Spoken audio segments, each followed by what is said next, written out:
ఇది నేను చెప్పట్లేదండి, child psychology చెప్తుంది. టూ మెయిన్ థింగ్స్, పేరెంట్స్ పిల్లల సైకాలజీ గురించి తెలుసుకోవాల్సింది అండ్ నేర్చుకోవాల్సింది కూడా. సో రీల్ని త్వరగా సేవ్ చేసేసుకోండి అండ్ ఇంకా ఇలాంటి విషయాలు తెలుసుకోంటే ఖచ్చితంగా ఫాలో చేయండి. ఫస్ట్ థింగ్, మనం పెద్దవాళ్ళం కాబట్టి మనకు మెచ్యూరిటీ ఎక్కువ ఉంటుంది. సో మనం అంత థింక్ చేయగలం.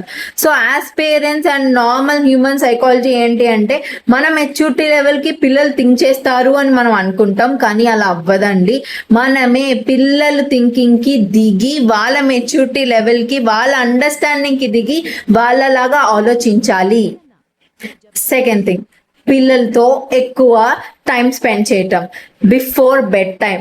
ఇది చాలా ఇంపాక్ట్ చేస్తుంది పిల్లల్ని. ఎందుకంటే బిఫోర్ బెడ్ టైం పేరెంట్స్ యొక్క hugs and story times and emotional talk time పిల్లలకి నెక్స్ట్ డేకి రెడీ చేస్తాయి స్ట్రాంగ్గా ఉండటానికి.